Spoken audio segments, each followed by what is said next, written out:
9:11 p.m. Tuesday, February 5th, 2019. Episode number 700 of Oh Yeah Dude. My name is Jonathan and this is Seth. Hello, Seth. Jonathan, today is February 5th? Yes. Okay. Makes sense. Why is Because that? Monday, February 11th is Monday. Yeah. And that is the day, if UhhYeahDude, the comedy podcast that you started, if I'm to believe February 11th, 2006, then February 11th, 2019 is 13 years. So I'm no whiz at this, so No mathematic whiz?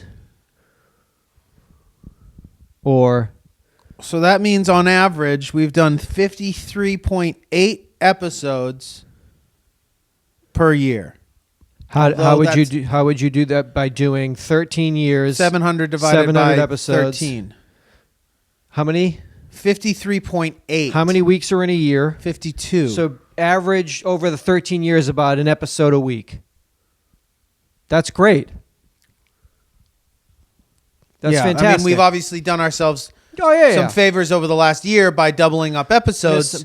So we were probably... Over the course of 13 years, on average, we've done an episode a week. I love you. I love you too. And happy birthday. And happy anniversary. Happy anniversary. And I thank you all I can only who've been here for I can only thank however you much of the ride again and again that you got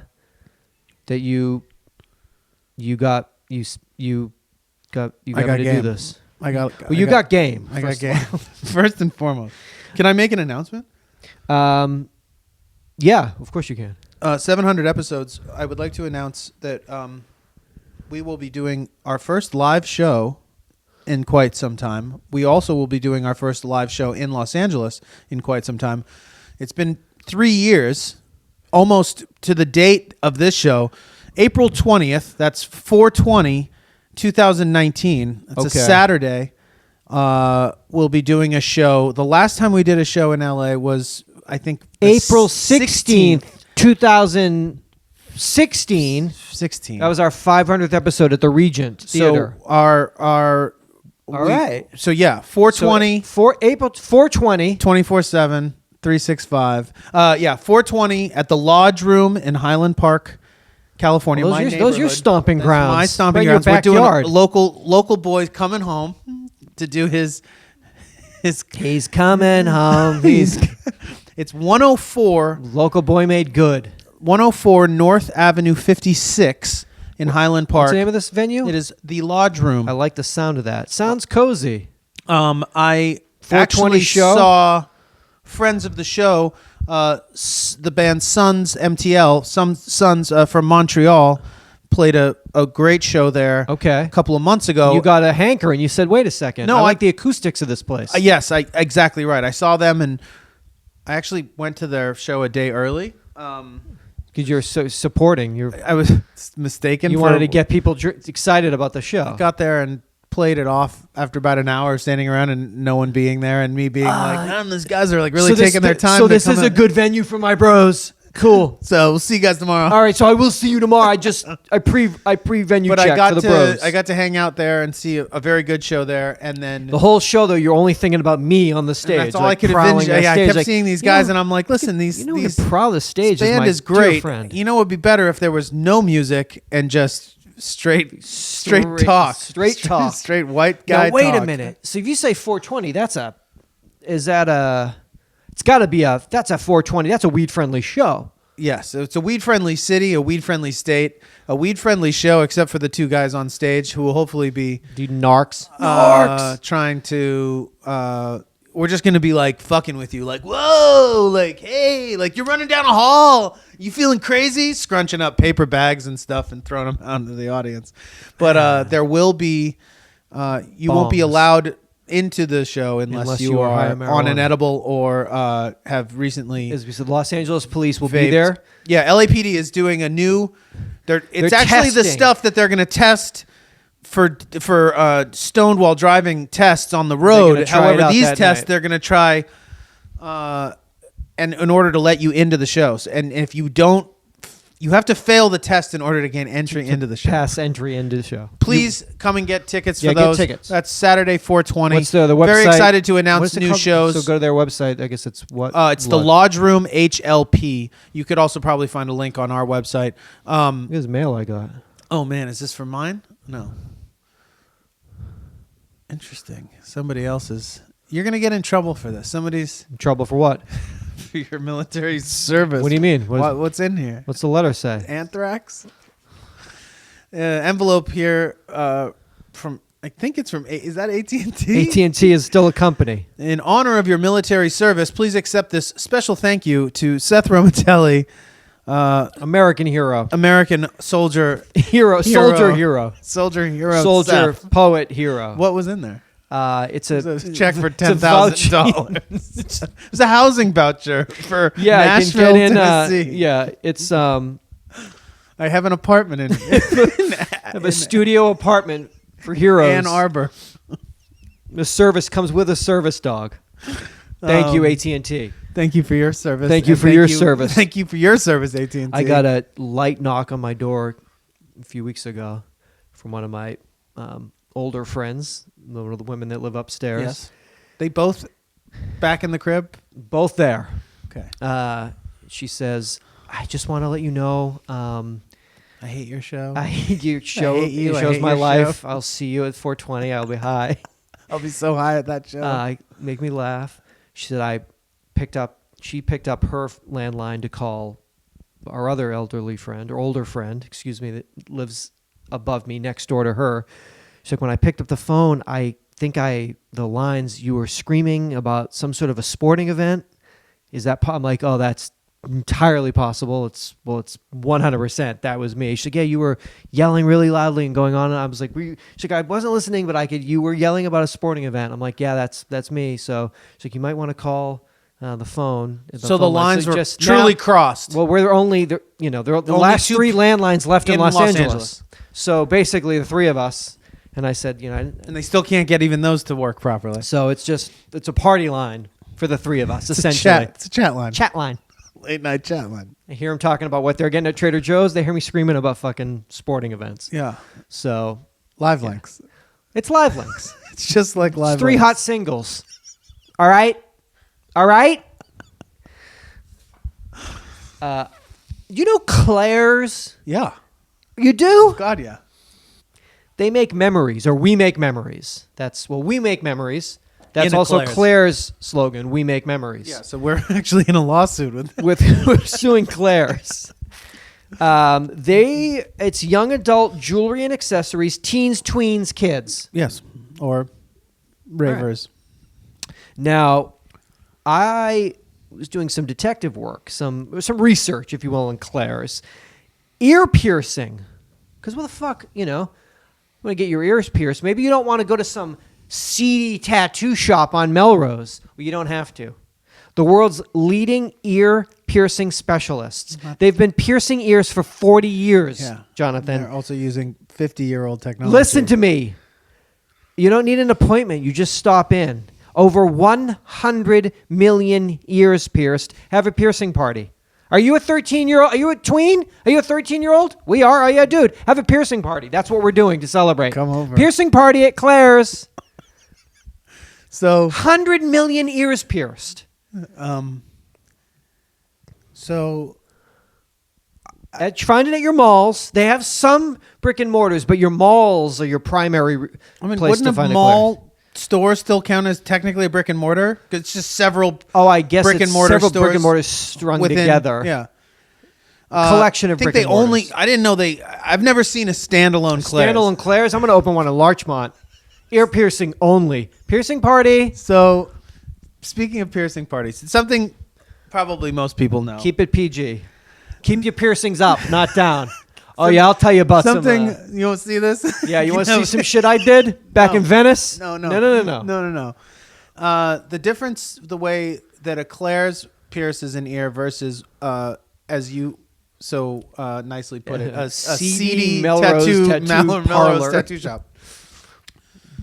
I believe in order to get your ears pierced at a piercing shop, aka CD Melrose. Melrose Tattoo Shop, you need to be 18 years of age. Okay. In order to get your ears pierced at a Claire's, you need to be 18 years of age, or you need to be any age with the consent. Parent and or guardian? And maybe not even consent. Maybe a parent. Babysitter? Maybe you're not old enough to even make that decision for Give yourself. consent. The parent is making you go and do it. They'll pierce a fucking baby's ears. The other thing is that a seedy tattoo shop on Melrose will pierce your ear with a surgical needle. Okay, precision, you say. It's essentially a hollow, sort of what's a larger version of what's on the end of a hypodermic needle, which is a hollow needle, which means that it's extremely sharp. It passes through the ear, and it removes a piece of skin in order to create space, create a hole for jewelry to pass through. The jewelry in a piercing type situation like that will attach onto the back of the needle. As the needle goes through, the ring or the bar or what have you will go through. But the needle, you have to understand, is it's the size of the hole that it will create. Claire's uses studs, which are blunt earrings. Okay. They put them on a gun that basically... That a trained professional, go on.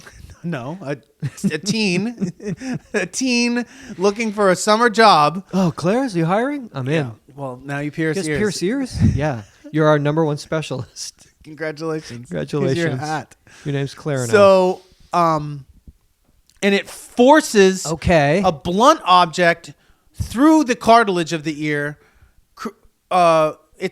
Without creating any space for it. So essentially, it's just shoving something not sharp through an area as opposed to putting something sharp through it, creating a cavity and placing the...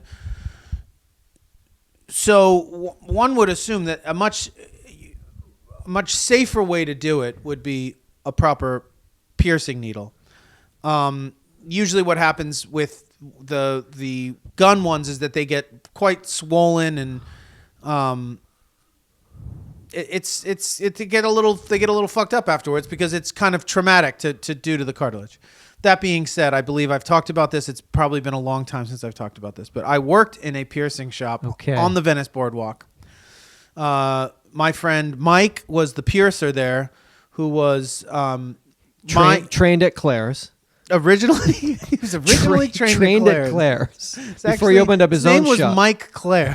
Actually, he's part of the Claire dynasty. Part of the family.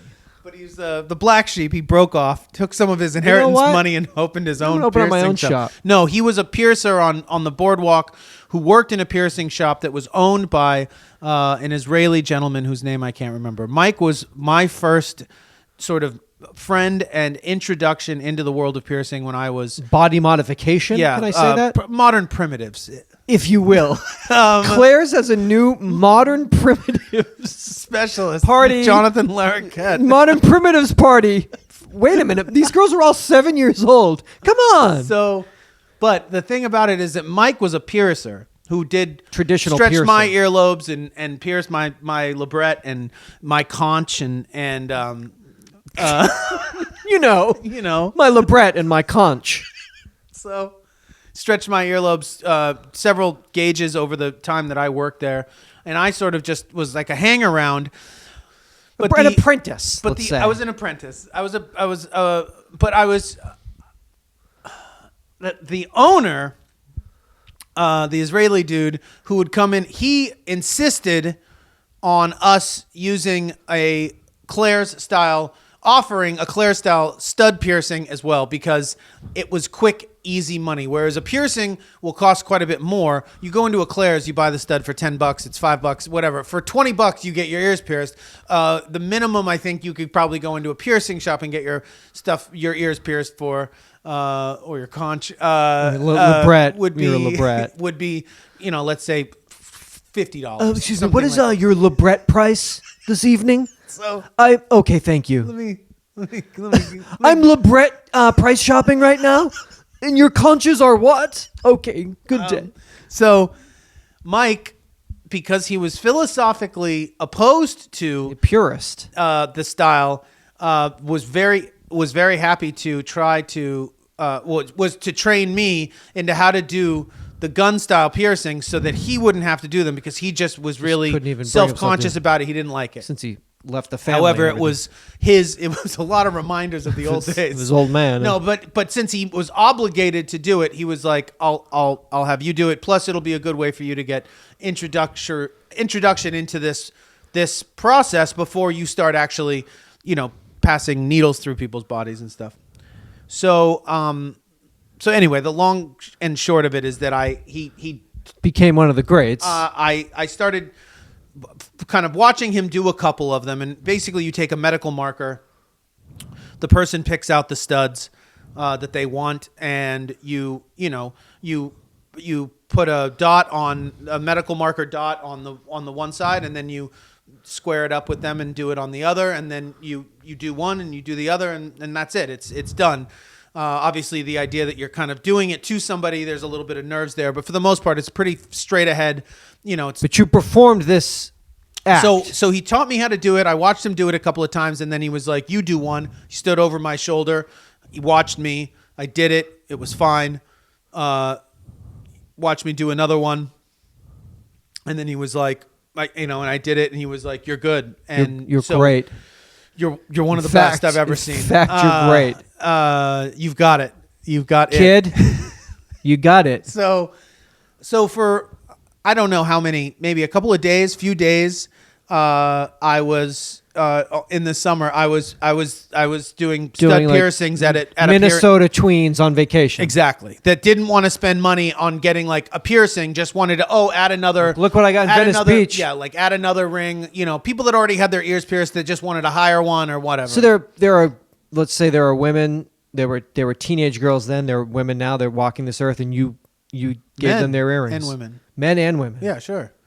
There's dudes have been wearing fucking, Guidos and fucking hip hop kids coming in looking for diamonds and stuff and shit. And so, yeah, I did dudes and girls for a few days. And basically, the main thing is that you're just,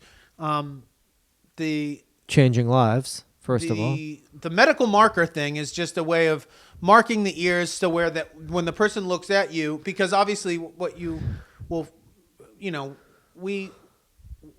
think ears are identical, but they're not. So what fits on one side might not fit on the other. So you're speaking to a layman, so just slow down. So essentially just a medical marker is like where you say like, this is where we're going to make the incision. You put a dot on one side and then you're like, okay, let me make it symmetrical to this person's head, because sometimes ears are like offset or whatever. Or one's bigger than the other, or one's connected lobe and one's not a connected lobe or whatever. So one day this girl comes in, and I've been doing this for a few days now, and I feel quite confident. Of course, you're an expert. One of the greats. And so she picks out the studs, and You talking about the earrings? Or the employees? She had already picked out this stud, who was about to change her fucking life. I basically I did the girl's ears without marking, and so I do the first one.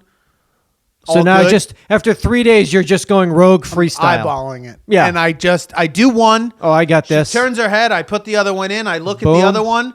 And so, I mean, her head, when I first do this one, it's this way. When I do the other one, it's this way. So I am not remotely referencing the other one. The other ear comes around. It looks different from the other one. So I just go for it in the same area. And when she turns around and looks at me, it is like... Oh, it's jacked. I mean, we're Dog. talking like... I mean... And I gasp. She doesn't understand. She doesn't notice. Because she's trusts 15 years old and like gave me a fake ID or whatever. Yeah. And she gets up, pays me $10, walks out of the store, and Mike, I think, is in the back cleaning or piercing somebody.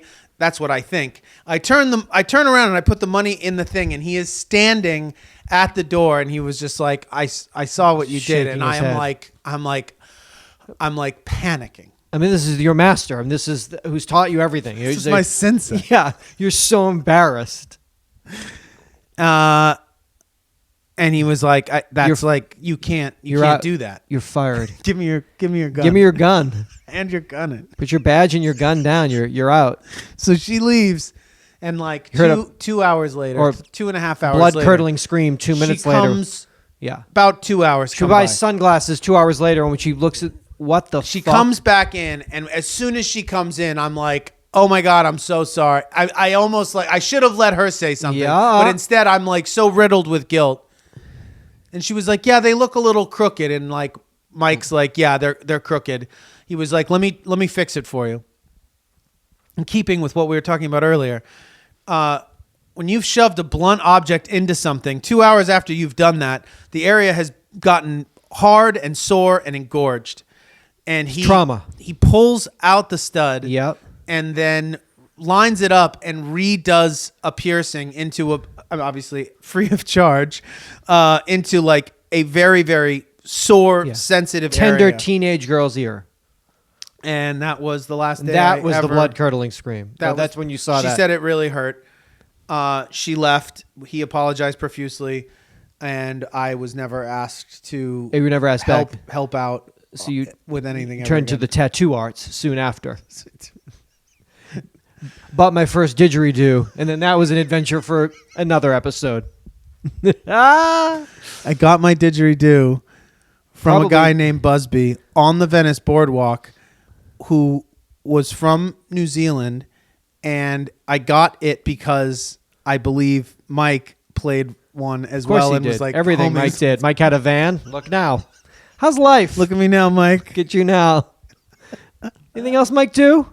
Talked about it. He talked about a rare like sort of digital audio. radio. He talked about digital radio. He always talked about it. He just thought about it being like, imagine like old timey radio, but futuristic. Oh, Mike had that long hair and that beard. Mike. He was like a vegan, like Hare Krishna. Yeah, there it is. Vegan. Smoked Dipped a lot into of that, DMT. didn't you? Love DMT and smokes and interesting. Starbucks. Obsessed with Starbucks. Obsessed with Starbucks, and really no one knew about it. Suspended high above a ski hill in the frigid cold, wearing darkened goggles and a helmet, it may not seem like the setting to meet the love of your life. But it's happened, and ski chairlift speed dating is coming to Wisconsin right now. Somewhat like speed dating events where singles meet for a series of timed events at a restaurant or bar, chairlift dates, they last only a few minutes, sitting side by side on the double seat lift. If the conversation goes well and sparks fly, the newly minted couple can ski down the slopes together, carry on with their date. If not, they can go their separate ways, get back in the chairlift line, and meet somebody else. No hurt feelings, right? I suppose there's that chance, but I feel that rejection is simply a way of freeing you to meet someone who's more aligned with your interests, says Courtney Smallbeck, a spokeswoman for It's Just Lunch, a dating service that's helping run this chairlift dating event at Wilmot Mountain near Kenosha, Wisconsin. I don't think people get terribly emotionally involved in a relationship they've only had for 5 minutes, but you never know. Chairlift speed dating has been done recently in ski resorts in Colorado and Minnesota, but this is a first for Wisconsin. Singles sign up for the events are paired ahead of time on paper by professional matchmakers who assess their interest and compatibility, and then they meet in person for the first time at the ski lift chairlift. Ski hill chair. Wait, how are they matching them if the person can just say no at the end of 2 minutes and then get back into the lift? How are they matching them if they say no and get... How many people are they matching? You only match them with one person, and 2 minutes later they're like, I don't like this person. They get back into the lift. Match me with then the this rest of them are unmatchable. I don't know what that means. How do you match them on paper? Who are you matching? Maybe they set you on the first one, like, this one's going to work, don't worry. But if it doesn't, then you Get just right meet back in randoms line. for the rest of the day? Yeah. Then it's just straight fucking... Then you just fucking snowboard and you're skiing. Janky. Could I be a matchmaker? Could you be a matchmaker? Yes. Yes. I agree. I do agree. Where would you do it? would it be a novelty like a chairlift? Would you do it in Well, some the sort other of thing about a event? chairlift is if it's cold and you have goggles on and you're bundled up with a scarf, you can't see this person? No, you're fully covered in a helmet and I like you. I think I like you. Who are you? It's cold here. What did you say? I can't really make out what you're saying. It's so cold up here. Well, I guess You've got mirrored goggles on and who the fuck wants to ski? First of all, right there off the bat, you've got if you're willing to go skiing, that's half the battle of getting married. Basically married. You should get married because who the fuck would go outside voluntarily? And then who the fuck would go outside in the cold voluntarily? Oh, you know what I like to do? Things that I'm freezing fucking cold. Well, then let's get married because there's no one else that does that. So so if you were a matchmaker, would you put it around to something so specific like that, or would you just send people to fucking Starbucks? Would you send them to lunch, food? What would you hike? What would you ayahuasca ceremony? Ayahuasca ceremony right off the bat. Would you eat this? Would you drink this and puke on him for 48 hours? If you guys can make it through that, Get married. Get fucking good to go. If you're willing to get nude with this person, get Lotus and drink this, don't even do it. Just get married. If you've signed the consent that you'll do it, you guys are perfect for each other. What do you think would be the best setting? I would say a hike. Well, I think lunch, hold on coffee. a second. Am I doing this in a case by case, individual basis where I get to meet the person, figure out what they want, you set have a them database. up with a couple of You've people, met the or am I person. trying to create a speed dating like environment? You're a matchmaker. Case by case. You're a matchmaker, and you have a Rolodex of women and men, same-sex oriented, and the like, heterosexual, gay. You have all of your parameters. You've met all the people in person. I would do a no novelty type sitch. So, food or drink? I mean, you name it. Camping, concerts, food, drink. Camping. Depends on the person. I'm sending you camping Depends with this on the person. Do you want to go with a stranger in a tent camping? Then you're in. You're getting married. You're putting people in scenarios that, like, right off the bat. Yeah. It's matchmaking. Matchmaking. Don't dilly-dally. What are you going to spend 2 days with the guy and then go like, you know what? You I know don't what? like. You will know Put them within in a- 8 fucking hours. Like, are you? You guys are fucking in that tent and getting married the next week. I'm dropping you in a Joshua tree with no water. Or like you're paging me and I'm coming to pick you up in Joshua Tree National Park in my Jeep and taking you home. I'm dropping you in the desert with no water, the two of you. Can you make it out alive? I think it's more romantic than that. But maybe based off the two people, like, here's some ecstasy and 2 passes to Coachella. Like, make it through that, and you guys will be like... Okay. I got one. Here's 2 tickets on Spirit Airlines. Done. To San Diego. Here. It's from San Diego and back. But you got to make that flight right away. If you don't, you got to jump on a fucking train. You're 20 minutes to get that plane. Turn over, yeah. You cannot get in a fight. Go. Married. Your 20-minute layover in Denver. Yeah. To get from one side have of the to airport go. to the other. Enjoy it. I think I would be a good matchmaker. All right. Of course I do. I think I'd be a good everything. Yes, you do. But listen, isn't that part of it? Isn't that half of it? What? Isn't that all of it? What, thinking? Anything. Just believing it? Believe I'd be good at this. You're not going to be good at something if you don't already believe that you're going to be good in it. No, but I don't actually think I'd be a good... Yeah, you don't. Wait, hold on. Really never, ever been anything. I mean, we're like surgeon. You've even said, like, if I could just get through those silly classes. Animal surgeon, not human. Okay. I've watched that go down. I've seen enough animal surgeries in my life. You feel like you could I could probably move get things around? That can't do much. Get that out of here. Move that part over. The fuck? Yeah, I think... You could probably pilot a life plane. coach, matchmaker, Pilot. lifestyle... Guru. Coordinator. Lifestyle coordinator. Is that a thing? Kind of. I'm going to tell you what to do. With everything. With yourself. Your life. I'm your lifestyle coordinator. Jonathan. Psychic. I'm going to send you places and be like, no, trust me, it'll be fun. And then you're going to come to me and be like, I want to go to the World Series. I'm going to be like, don't. It's going to suck. Don't do that. But I'm going to be like, but actually you do want to go to this thing that you don't think will be fun. Twist it. But wear these, don't wear those. Wear this, don't wear this. But eat this, don't eat this. Talk to him, and don't talk to her.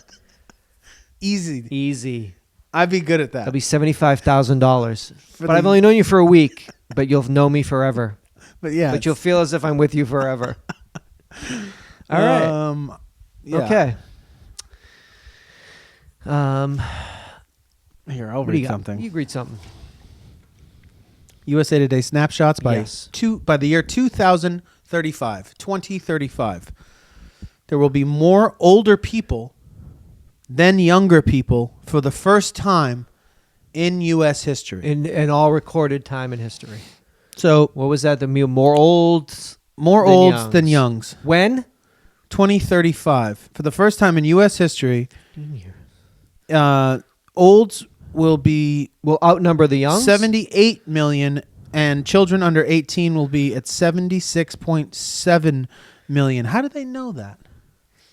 Probably actuary guess tables because maybe it's- of when you die and who's being born. Yeah, but how do you factor in what happens between now and the people that are born and the people that die between now and 2019 and 2035? You have averages, but you can't know. Like, what if there's an infancy disease or a natural Oh, don't say disaster that takes out? Please say there's an old person disease instead of an infancy disease. Well, maybe not for us. Maybe I guess we had our choice. In 19, so that's in 19 years. No. 2035? 2035? 21 years. Wow, dog. 15 What? years. Isn't that amazing? Wait. Isn't that amazing? 16 years. I'm fucking that 16 45 years old and can't 16 do basic fucking math. 16 years. Something's wrong with that. Well, it's just not. Cannot do basic math. Whatever. Doesn't Fucking- matter. It doesn't do you any good. How many years? 16. How old will we be? Fuck. I can I'll be figure this out. 57. Then I'll just go off of yours. I'm 4 years older. I'll be 61. Gross. That's so old. so gross. Dog. I mean, 61 is nasty. Dog, 57's worse than 61. 57's kind of cool. Dude, 57 is worse than 61. I know some 57-year-olds that are like fucking right now, Dude, there's got to be 61-year-olds that are fucking too. but they're fucking in that like. Oh, I'm 61. I used to be 57. And what? And what did you do? 4 years ago? Oh, you used to really be able to fuck. It's the last 4 years that did it. The last 4 years have been brutal for me. 57 to 61. Fuck off.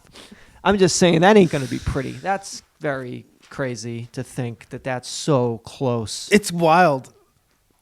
It's like how long we've been doing this. Basically. Basically. We're in our 14th year. So essentially, yes. Yeah. 15, 16, 13, 14, tween, 57, 61, fucking. All right, so this is episode 700 of Yeah Dude. We've had a lot of laughs over the last 13 years.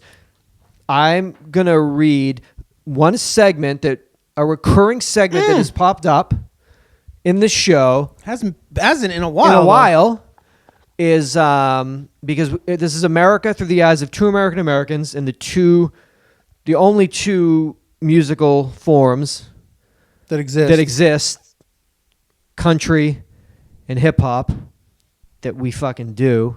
This is America.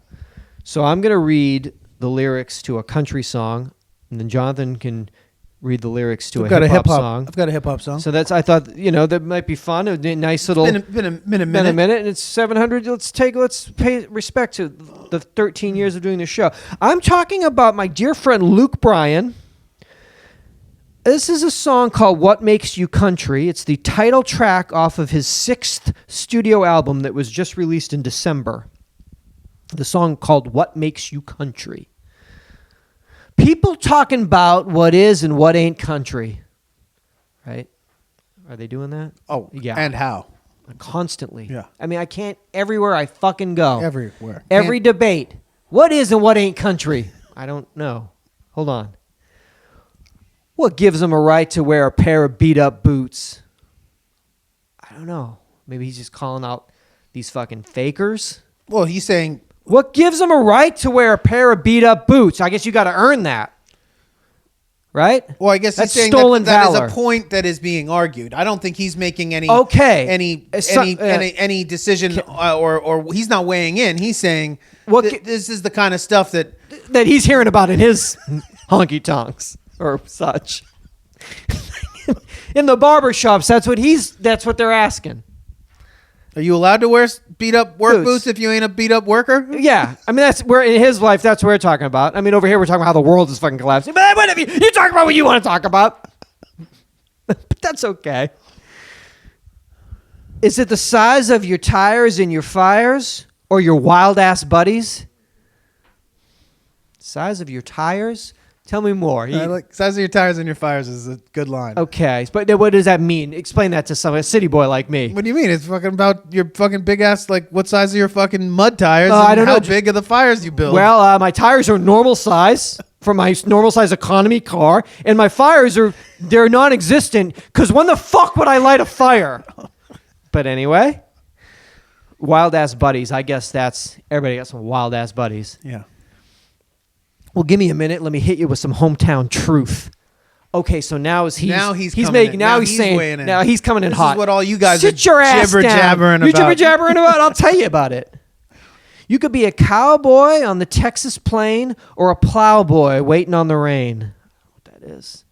That's like a fuckboy, I think maybe. That's a country fuckboy, I think. It's a down home. It's a down home southern fuckboy. They call them plowboys down there, I think. And rain means like ejaculation, right? Rain is ejaculate. Human ejaculate. Thank you. So it's a plowboy waiting on the rain. Waiting on the rain. This makes sense. Thank you. We're all a little different, but we're all the same. Actually not. Everybody doing their own thing. Okay. I got my dirt road cred when I was 12. On a no-cab tractor, hauling in bales, backing in boats, fishing limb lines, running bird dogs through the Georgia pines. Only thing I don't know is what's a limb. I don't know what a limb line is. Everything else I understand. Yeah, boat, bales, dirt road cred. Is that like street cred? But you get your dirt like he's cut his teeth jib on he's cut his jib on it.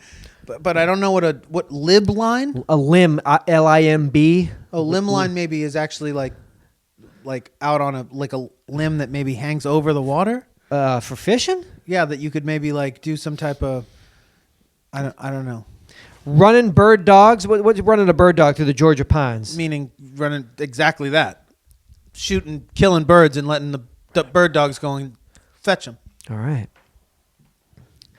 Stepside covered down in peanut dust. Stepside covered down in peanut dust. Yeah.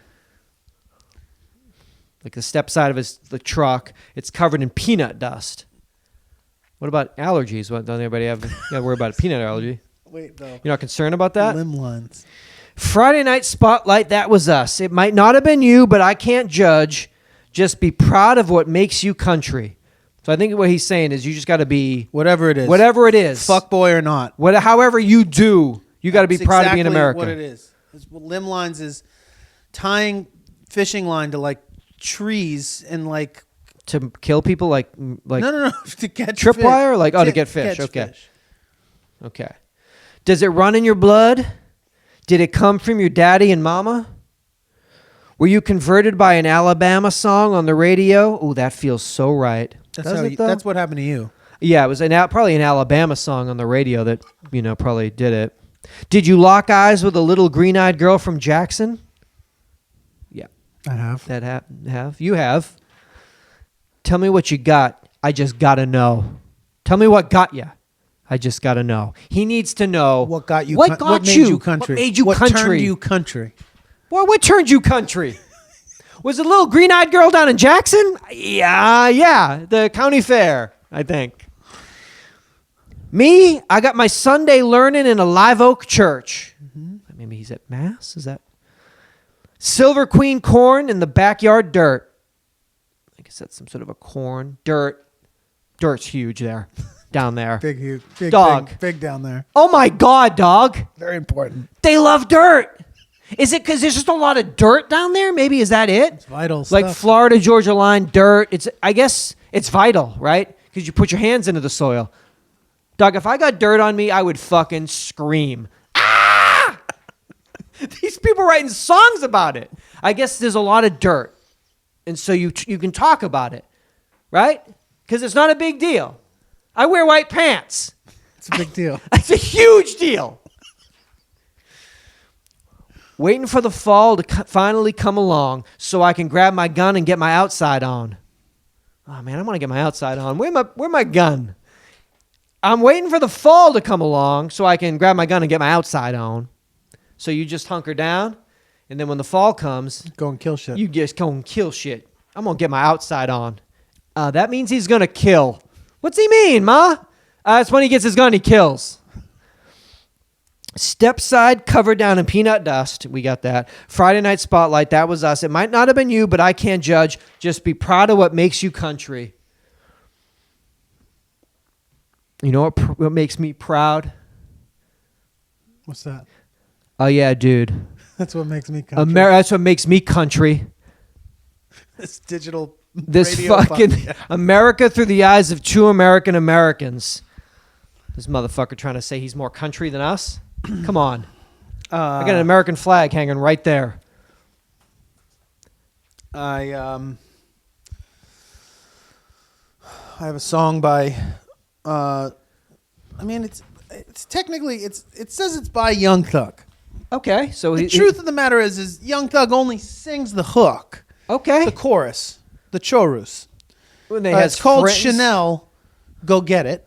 Chanel, go get it. But the verses are by Gunna and Lil Baby. So it's more like he's having some of his friends. Come on, Younger friends. guys. Maybe one might say the next generation of Georgia, Atlanta. Let me put you on. Let me put you on. We're all from Atlanta here. Could have we're all- performed at the Super Bowl. but we did. Would have made that halftime performance extra special 'Cause instead of fucking a having topless their, like- Adam Levine. If I had these and- gentlemen, Yeah. that would have been a curious twist right at the end. What have If everyone was expecting Maroon 5. and then like Young Thug came out. Yeah. I mean that fucking goddamn stadium would have collapsed if Young Thug had come out. They- I mean, it's like Big Boy's like, it's like that's like. I mean, your grandfather coming out at this point. I mean, if Young Thug had come out, no offense to Big Boy, he's like the best, but like, I mean, the place would have gone ballistic. I If mean, yeah, fucking you can't know, bring out Jermaine Dupri and Ludacris. People are like, who? I don't Yeah, I mean, understand. it's like- Oh, my dad listens. Yeah. My dad always bumps them. He's the one from Men in Black.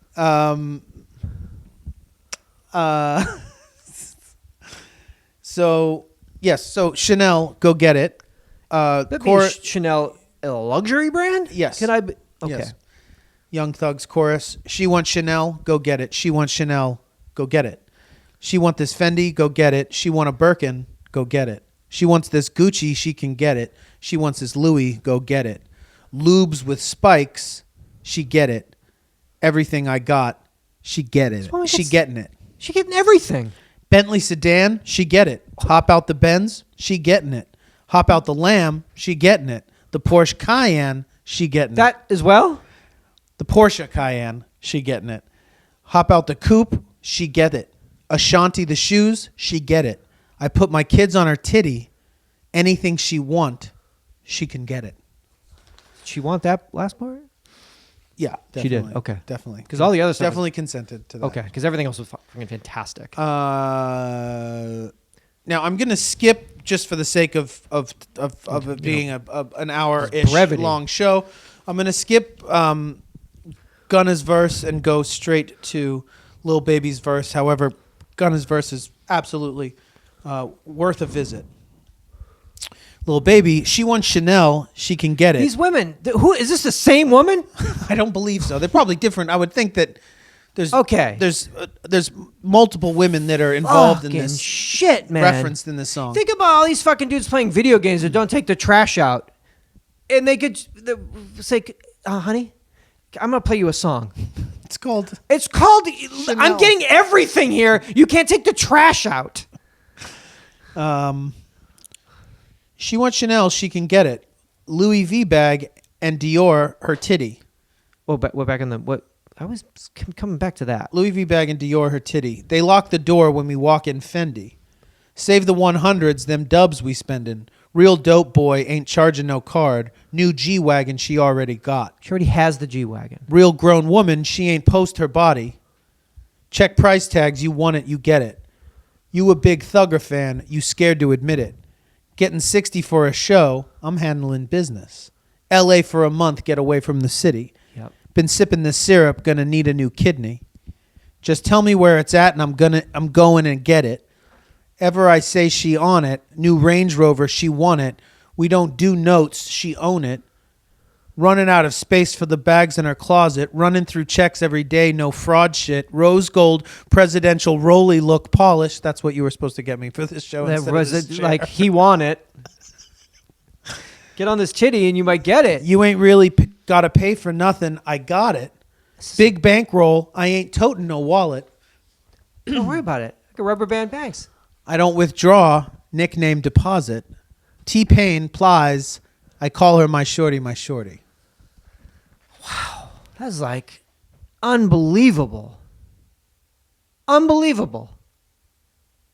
Big bankroll. I ain't toting no wallet. I don't withdraw. Nickname deposit is a fucking solid. Doug, solid Valentine's Day- turn of phrase. Valentine's Day right around the corner. The Gunna verse is good too, but he's also singing it, which is it's pretty ill. Song's good. I ain't gonna lie. Well, Jonathan, it's amazing. You It's think awesome. about I think it's slime shit, I believe. You Slime wave. in your business, and your boyfriend just seems to be Still on that Just- video, still on that one level. He's still playing that one level of that video game. Yeah, you're wondering why he's like yelling at teenagers on a headset. Meanwhile, You at work all day. Meanwhile, this gentleman, seems to be offering quite a everything that All you the things. could think of. It's hip hop and country. It's hip hop and country. it's our America's two most treasured and favorite pastimes, Yeah, I would say. if you will. Our greatest offerings to this lexicon, to this planet, to this continuum. Give me something.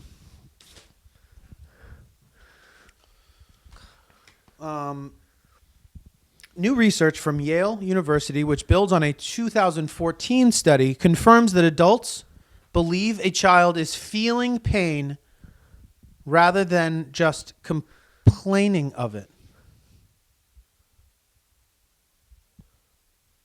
The surprising twist is women are more guilty of that than men. I'm sorry. 2014 study confirms that adults believe a child is quote unquote feeling pain rather than just complaining of it. The surprising twist is that women are more guilty of that than men. A study published this month in the Journal of Pediatric Psychology asked adults to assess how much pain a child was experiencing Okay. by looking at identical reactions to a finger stick test. Adults upgraded the level of pain that they thought boys were feeling and downgraded the girls' pain. Say that again? They upgraded the level of pain they believed boys were feeling and downgraded the girls' pain that they were feeling. And women were more guilty of this than men. Doing that. Quote, we really hope that these findings will lead to further investigation into the potential role of biases in pain assessment and healthcare more generally, said Joshua Monrad, second author on the Yale study in a news release. The study's conclusion, explicit gender stereotypes, for example, that boys are more stoic or girls are more emotive, may bias adult assessment of children's pain. Ooh. Researchers for the Yale Department of Psychology funded the study, found that women were more likely to downgrade female pain than men.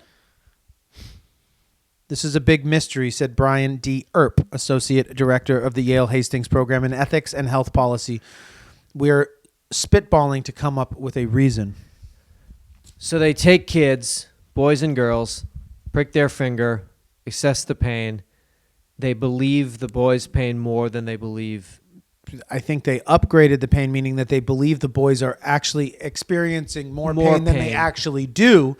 And in because the thing is, oh, he's a boy. Like if he's, I don't it know. hurts so much. I don't know. I don't know how they gauged that. I don't know what the test is, but I believe what the explanation is upgrading the pain assessment, meaning believing that it hurt more than it did for a boy and believing that it hurt less than it did for a girl, and that adult women did it more often than men did. So that's fucked up. it doesn't sound good. Doesn't seem good. That's on some shit right there. And they don't know why. They're spitballing. They're spitballing. Well, they might want to. That's something you want to ramp up. I'm trying to get down to the bottom of that. Yeah, because that's going to have some real world, lifelong implications. I would think. Probably that we're seeing now. Has. So they're saying that is the idea that they're assuming that boys are tough. So if they're saying they're believable more and saying that women are more dramatic and sort of. I know. I think it's the. I don't know, but it does seem to me that, again, to reiterate what the thing that I read that you gave me, that what is disturbing about it is that the stereotypes are that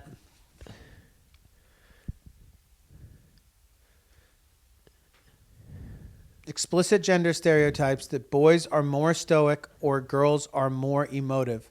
So that, and that's just are they just going off of those? Regardless of what the reaction of the child is, that regardless of what it is, that if it's a male, they're going to assume that it hurts more than it seems to, and that with a female, that it hurts less than it seems to. And that's fucked up. That's putting the females at a disadvantage. Yeah, I mean, it puts everyone at a disadvantage because it's not true. Because everyone's it's operating infactual. under false pretenses. Absolutely, which just fucking throws the whole skew off, you know. But it's especially bad for girls. So they're spitballing to try to figure out why. Why? And why also. And they would need to do that. Women carry on that trait more than grown women seem to also perpetuate that misconception more than males do is also bad. Because that means they've been like they've been fucked over, and so they're passing that fucked overness back down the line. They got to figure this out. We're spitballing. Yeah, well, listen, get on it. I mean, that's sucky, but it's somehow not surprising, but it's disturbing to see in a very simple scientific study. Yeah, with the kids, it makes it so much. Oh, so I see. So it's, yeah. So you don't care. Oh, so you don't care about. Okay, so this little boy, you want to like, oh, boy, little baby boy, and the same thing happened to Emily, and you're just like, do it harder next time. Emily, come on, so dramatic. Prick her hand harder next time. God, Emily, go read a book. Come here, Johnny. Johnny and Emily. Johnny and Emily. Total release foggers. This is commonly known as a bug bomb. Okay. This is a can that you put it in the middle of your house. It sprays toxic poison to kill all the. Lets it go, huh? Supposed to kill all the bugs in your house, especially supposed to be for killing fleas, cockroaches, infestations, if you will. Bug bombs are ineffective at removing cockroaches from indoor environments, according to a new study from the North Carolina State University. Bug bomb chemicals fail to reach places where cockroaches congregate the most, on the underside of surfaces and inside of cabinets. Researchers say also, besides leaving behind numerous cockroaches alive, bug bombs also leave behind a nasty toxic residue in the middle of floors and countertops. These are areas that cockroaches generally avoid, but which are heavily used by humans. So just anywhere cockroaches don't go, covers that in poison. Anywhere they do go doesn't not a get them. thing. There you go. Go to Target, buy a couple. This shit is so bad. That shit, I don't care what they say. That shit is so bad for you. Oh, what do they say? They say Well, they say like, oh, just give it 8 hours to air out, Yeah. and then you can go back in and like Go to Target. mouth breathe and Like- fucking asleep in your apnea, like just huffing fucking like death dust. It's so bad, man. don't do a thing. Been proven right there. I mean, you can do a thing, but don't do that thing. You can just go in under those cabinets yourself and just start picking them off one by one. Lure them out, little sugar water, Little sweet talk. chop their heads off with a little mini axe, little roach axe, I Little think they call them. You can get 'em. Really? Order them online, little roach axe. Little roach axe and some sugar water and some sweet talk. Come here, little baby. Come here. How do you do it? So that don't work.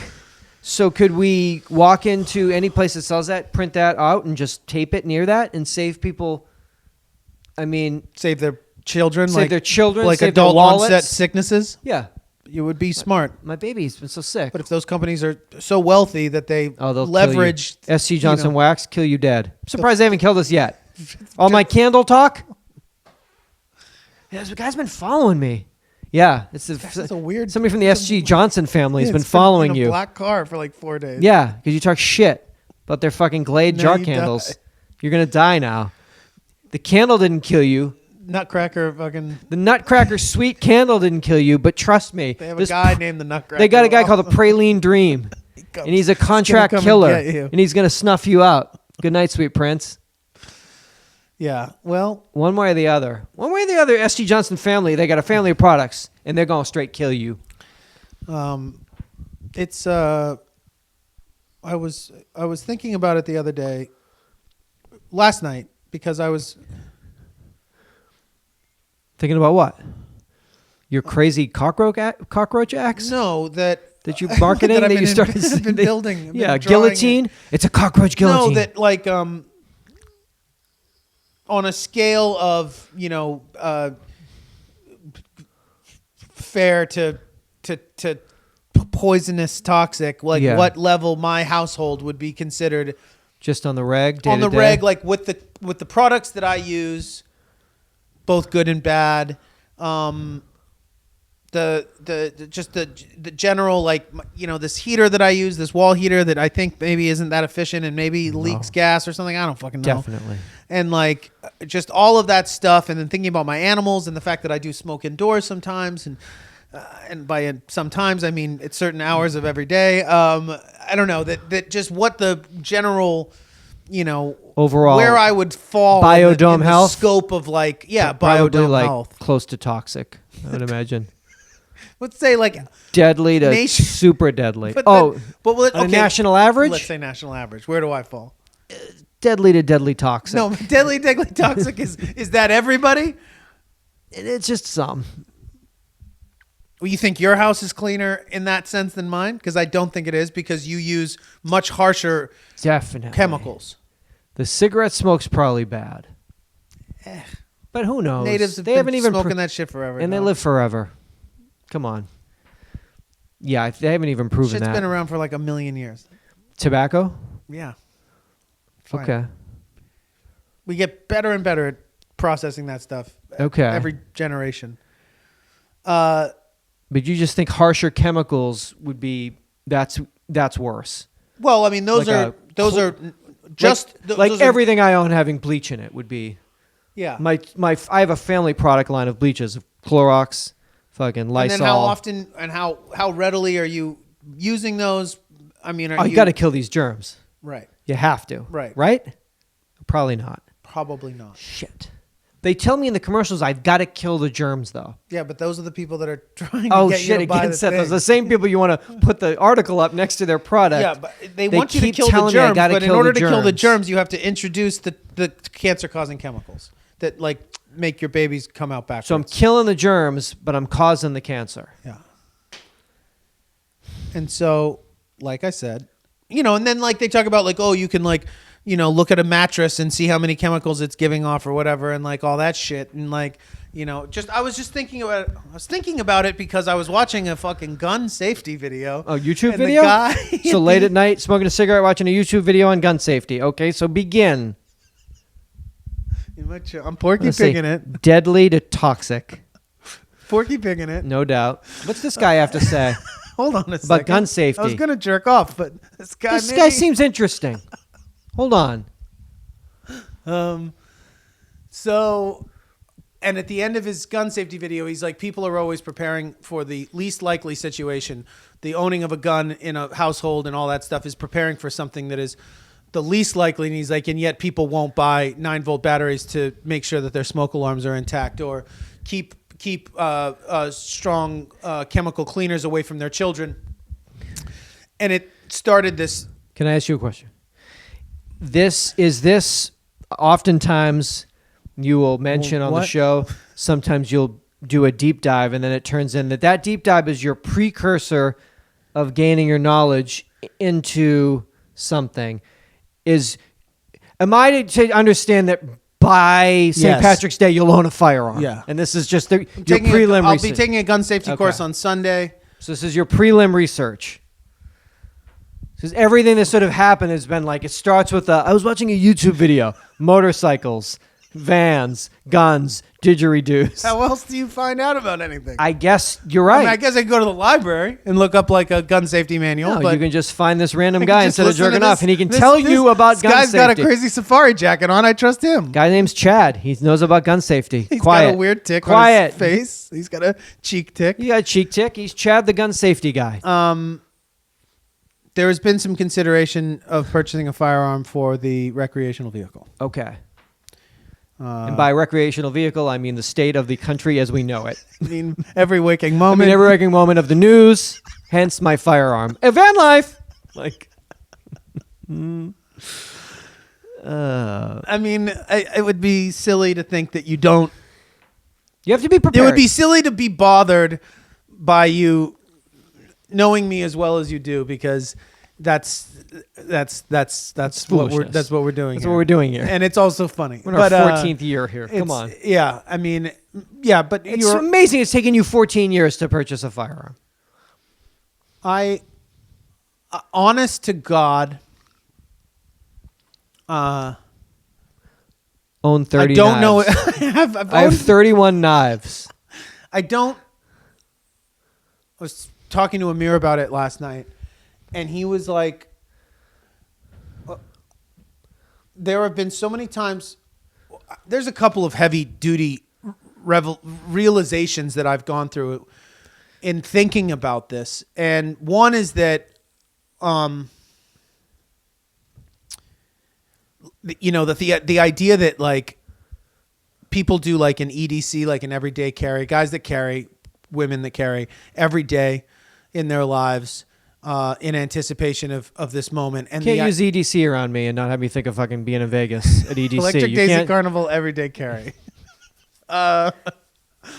So I mean, Plur and EDC, you can't walk into my EDC with your EDC. It wouldn't fly. Let's just say that. I think they're both on equal. They have equal footing though, as far as the. As far as America goes, yes. But as far as mixing and matching, the two don't mix. They don't match. I did clarify because I didn't want you to get confused. Right. Do you EDC at EDC is the question. Can't. Well, if you have a carry conceal, you can. So it's too heavy. It's not going to be humorous in any way. Essentially, I've been around guns my whole life. Yeah. I've shot periodically throughout my whole life. The only firearm I've ever quote unquote owned was a small caliber hunting rifle that my father bought me. I didn't have the stomach for varmint hunting at that time of my life, nor do I really feel as though I would now, unless it was probably a needs must type fucking scenario, like needs must meaning like a fucking some type of like crazy like like global blackout type thing. Okay. We're having to like you have to shoot a squirrel and eat it to live. Yeah. Okay. And that I'm just saying. And I would still have scenario. It's a scenario. Still would have my. I didn't enjoy the process of killing killing. So this is a scenario where in your wallet there's 4 Starbucks gift cards, but you're out shooting squirrels to eat What to are you live. talking about? Wait, no, I'm just saying, like, I'm not interested in a gun for hunting or sport. Okay. Okay. Now, whether that is a sound way to think about it or not, I don't know as far as the spectrum of psychosis. But I'm not particularly keen on the idea of having one. Okay. However, there are enough stories. YouTube videos. There are enough stories of people dealing with things within the context of living in a vehicle. Yeah. Part-time living, full-time living. There's enough stories that would lead you to at least have to contemplate the idea of what you could do or one might do in order to protect yourself And your loved ones. from whatever in that situation. Obviously, there's a lot of other options besides a firearm. But on top of that, having been around them my whole life, I do think it's kind of weird. Most people that have probably been around them as much as been exposed to them as often and as much as I have throughout my life, probably have maybe owned one or own one at this point. I don't know.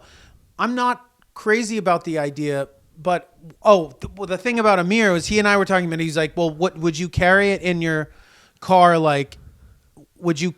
And I was like, what, in LA? I was like, absolutely. I was like, I couldn't be trusted in that situation because like the knowledge that something like that is there in a scenario in which I am like already angry and aggravated about things that are going on, not in any idea of like, I'm going to pull this on somebody, but just in it's like, it's not something I would not that I wouldn't trust myself, but that I wouldn't put myself in that.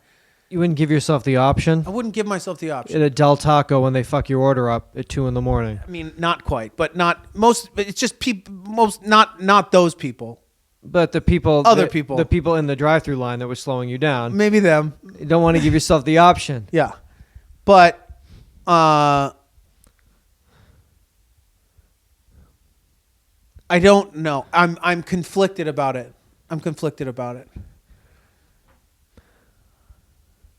And I think it's symptomatic of something that's happening in the world, and it's probably something that a lot of people have contemplated throughout the last 20 years, but certainly over the last couple of years, because it's a thing that happens in this country that comes in waves where there are these points where we think, oh wait, maybe we need to all strap up here in order to be careful, and then there's other points where it's like, oh, that's maybe not so much. But I mean, we're definitely in a uptick of that, I would say, at this point. Just in the idea that... So you're taking a safety class? Yeah, I mean, really, yes. I don't know what that entails. I mean, it's more than a safety class. You took a safety class for a motorcycle, and you put the bike down twice. So I'm just concerned the crashing and the test for this could be much worse. Yeah, but I mean, it's just like a missing toe or something. Yeah. Like it's more of a just safety course, and then there's also like some like tactical sort of tactical maneuvering training. Yeah, we're gonna clear some rooms. Yeah. You know, it's an LAPD training. Al-Qaeda training. You know, we're going to clear some rooms of Al-Qaeda. We got these Bin Laden targets. I've been dying. MS-13 and Al-Qaeda. What? You're in Del Taco and they fucked your order up. Must be Al-Qaeda in here. Must be MS-13 around here. All right. Let's take a class. Let's watch some YouTube videos with some people maybe without facial tics and... The idea, though, that I would consider getting a firearm in the van before I have, let's say, bear spray to fend off a bear. Yeah. like the guy was saying, there are far more scenarios. I should make sure that my fire extinguisher is in fully working order and that I have bear spray prior to me having a fucking Glock. Yeah. You know what I'm saying? Yeah, and yeah. so the memory, the reminder of that I think we as people, but me, that I have a tendency to Jump project, ahead a little bit more, yeah. trip out is a little bit. Is that? Jump ahead a little bit Oh, more. yeah. It's like no gas. You're on empty, but you're like, Yeah. Yeah. But like, where are my solar panels? yeah, Like, got a $4,000 Glock that tells you like how many bullets are left in it. Like, So it's sort of the idea that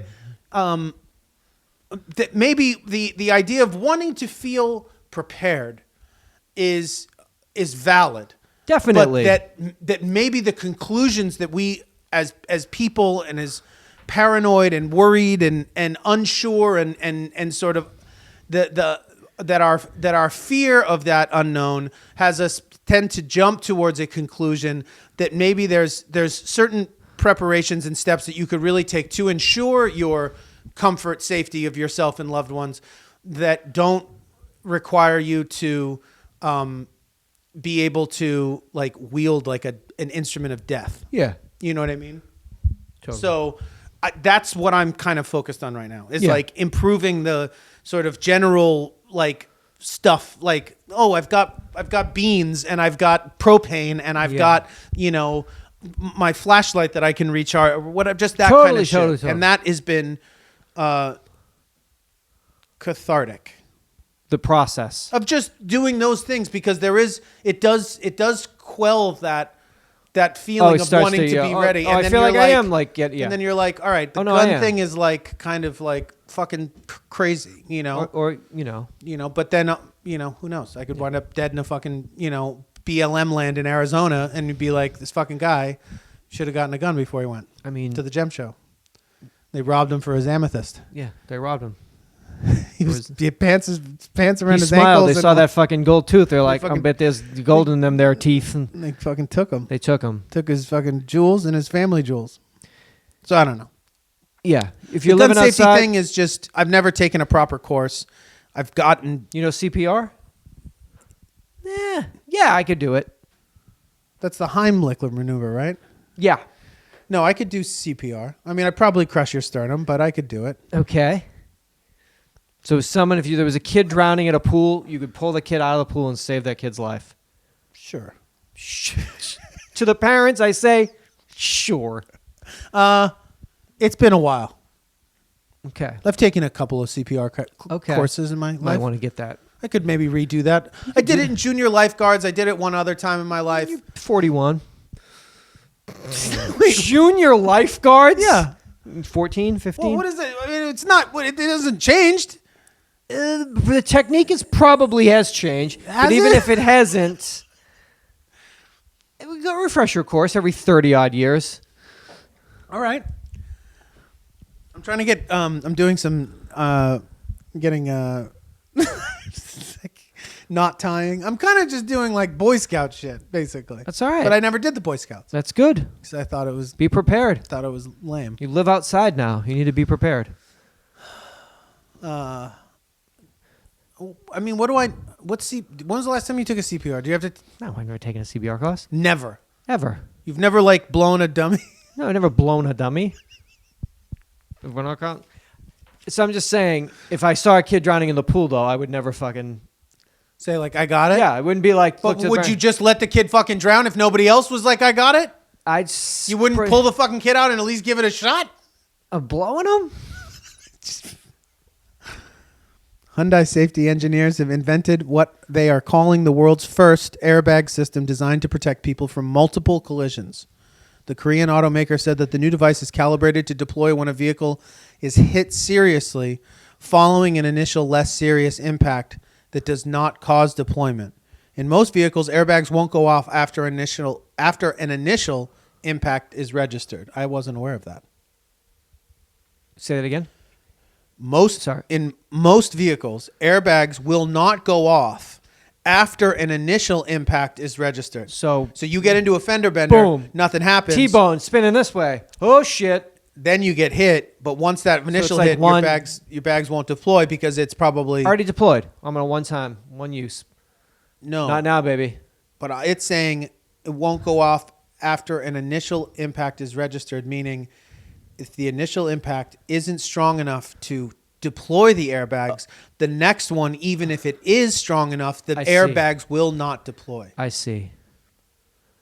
The breakthrough occurred in part because Hyundai developed a system that can track the position of occupants following the initial impact, making it less likely the airbag deployment will injure someone. Oh, that's the reason it doesn't do it, is because you get into a fender bender and you're going like this, and then something else happens and it fucking blows your eyes out or whatever. I don't know.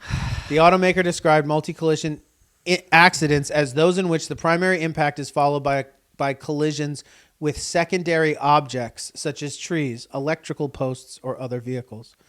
That type of collision happens about 3 in 10 accidents, according to National Highway Safety Traffic Administration figures. Current airbag systems do not offer secondary protection when the initial impact is insufficient to cause them to deploy. Sorry, I'm going to read that because I just read it. I didn't hear it. Current airbag systems do not offer secondary protection when the initial impact is insufficient to cause them to deploy. So what I was saying. So now it knows. Now it knows to just brace, go off. Like you just got hit. You might get hit You're coming hard in again. a second here. Don't worry, we got you. We got you. Your Elantra's got you. Don't worry, Elantra's got you. Don't worry. Princess Elantra has you. Princess Elantra has you. Shh. Good night, sweet prince. That must have hurt. Don't worry. Paramedics are coming. Thank you, AI. Yeah. AI, can you talk to me until the paramedics get here? AI, tell me a story from my childhood, from your pre-programmed My Childhood Stories database, and make me feel okay until the paramedics arrive. Well, remember that time you played Santa Claus? Yes, tell me about it, AI, Elandra lady. Every day that Sundance is getting further and further away from what a human being should be driving. I mean, you're mean, well beyond what that. the fuck? It's not I mean, it's not fit. it ain't fit for driving. No. There ain't no princess talking to me until the paramedics get there. That's myself. I'll have to do my own. Hey, Seth, this is a princess. Hold on. Don't worry. Oh, no airbags deployed because there's no airbags? Well, you must be fucked. It's Plus, I got that. I missed that fucking and it's side mirror, too. It's not a town. That side mirror's busted off. You know how fucking hard it is to drive around with no mirrors? How much? What, you don't have a... I never had one on the fucking... Never had one. No, not a problem. Don't need it. But my driver's side mirror was like my extra baby because I didn't have one over there. But now the neck is just... Whew. What do you... what's your plan there? My plan is I gotta start fucking... I gotta start getting on YouTube. I gotta start the process of getting... Is that true? Are you ready to do that? No, but I could make myself ready if I psyching yourself up? Maybe I need to start psyching myself up about the excitement, you know? I mean, I got that car in June of 2005. So that's what? Coming up on 14 years? Yeah, that's a good run. It was $2,000. I mean, it's more than a good run. It's one of the great runs, one of the great automotive runs in LA history. I mean, yes, maybe. Do you have any idea how many miles you've put on it? Yeah. You do? I would love to know. Yeah. Because what I was thinking is that like a car like that might suffice in a situation where, you know, you're in you're in Portland and like your whole existence is within a 4-block flat radius and you ride a bicycle every day. And so like occasionally you're like, oh, I got to take the car to go grab a bookshelf from IKEA or something like that. But this is an everyday driver. Oh, yeah. And in a city that is dangerous as far as traffic goes. And I just think it might be hard for you because you don't have a picture car. the way that I do. So it's difficult more for But why not then? us, like Why not really professional, really be able to retire your picture car from everyday civilian life and just only be, just let her only be for picture use. yeah. I would think that there is some psychological thing there. Oh, there has got to be. Don't know what it is. Me either. I don't understand. 888-842-2357. I would love. I mean, because certainly at this point you could afford a lease on a. Get a Jetta. What are they? I mean, take your pick of. I mean, there's a lot of. Was it? You rented something that you actually really liked, and I was convinced you were going to go home, and you were going to get one. What was it? It was like a little SUV. My Hyundai Santa Fe. Was it a Santa Fe? Ooh, that was a beautiful ride. Did you like that? Oh, I loved it. I remember. I drove it from Austin to Dallas. That's what it was, and I was like, he's going to get one. God. And that was 10 years ago. I mean, fuck, man. That was 2014. I fell in love with that. I thought you were going to get one. It was a Santa Fe, huh? It was a Hyundai Santa Fe. And I just felt right. Maybe the new ones, a new Santa Fe with this fucking... If that comes with a Princess Elantra installed in the Hyundai Santa Fe, I'm in. Okay. And until that day... I'm whipping my bad boy. 888-842-2357. That is our voicemail. And you can call that voicemail and you can say, hey... you guys are full of shit. You guys are fucking wrong about most of that shit. This is episode 700 of UhhYeahDude. America through the eyes of two Americans. Jonathan and me. We started in February 11th, 2006. It's now February 11th, 2000, roughly, you know what I mean? February 11th, 2019. So that's a pretty.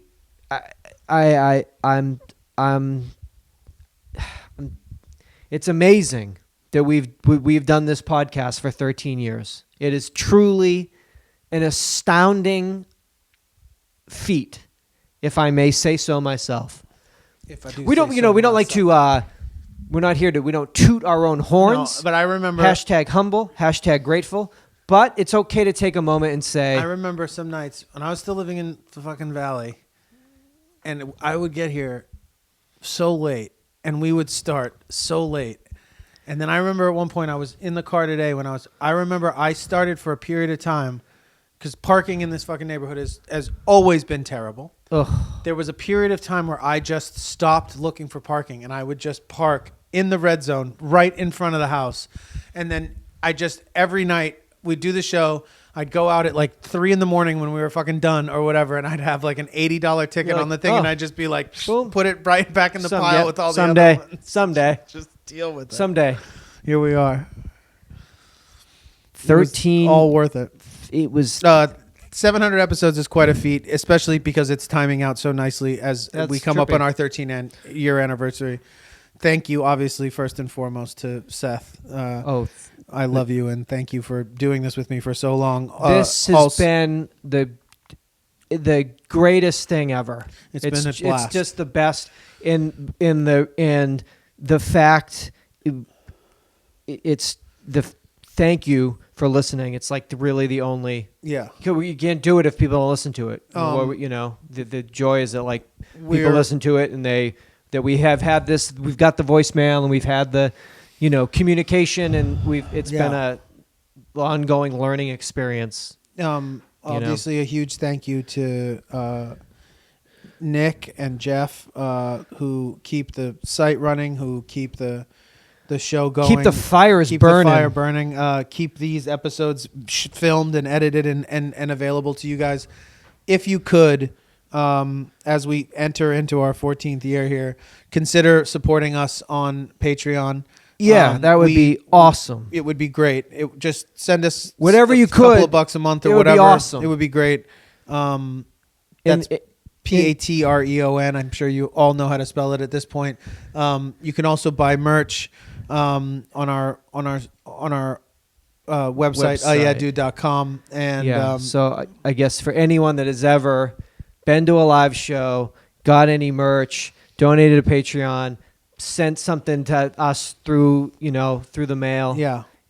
I mean, so many things being It's so sent to us. So many. Yeah, like so much correspondence and so much goodwill and so much positivity and It's a trip. it's so fucking trippy, and it's of just of people and telling friends and just sort of when we started, it really was like we're doing this thing. If you could tell somebody, and I guess That's how it's. keep how it's doing gone. that, and then And then, like I said, we're coming to do a show in LA, which is see us bitchin' on 420. 420 On our 420 extravaganza show. Kick off our live shows again. After That'll be a exciting. Nice little hiatus. Yeah, that'll be fun. It's been 3 years since we did a show in LA, so get tickets to come so we can say thank you in person in Los Angeles, in our city. And that we haven't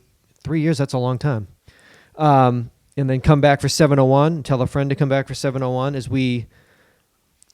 I like you had said it before that we are going into our 14th year. Yeah. So we got to cross over, celebrate with Jennifer, cross over into our 14th year, and hopefully get to every episode is a treat, and that we get to keep doing it. And thank you so much. 13 years. What a country.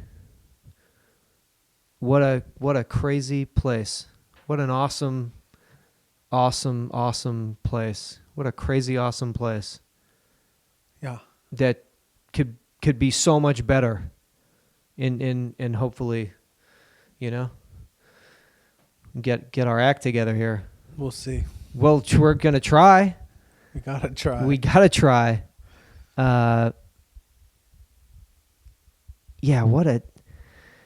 What a God, we're so lucky to. This is like we've never been in a lack of things to chat about.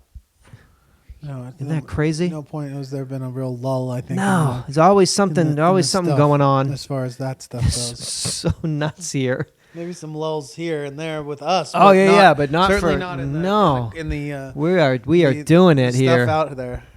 We are doing it. So here's to Hi, Miz. here's to see me and you. We've done a good thing. We've worked hard for a very long time. Yeah. And that's a night. That's cool. Oh, it's awesome, and it's also something that I don't have a terrible amount of experience with in other areas and stages of my life, and so I think it's nor do I. This is it's nice to at least feel as though I've done as good of a job as I have done with anything with this for longer than anything I've ever done. You know what I mean? So it's like, okay, well, I've done the best job I can, and for the longest amount of time I can, and now that's all you can do. Despite my my wishes sometimes kind of endured it until it got good again or fun again or whatever, like at points where we were both just like, what the fuck Yeah. what are we doing, like what the fuck is this? And it still more nights than not, by far, I walk out of this place feeling better than I did. A lot of fucking laughs over 13 years. Yeah, I agree. A lot of laughs. Still get it. Still got me. Still got me. Thank you. Thank you. Please, love you. Happy anniversary. Happy anniversary. Come back for 701. Seatbelts. Seatbelts.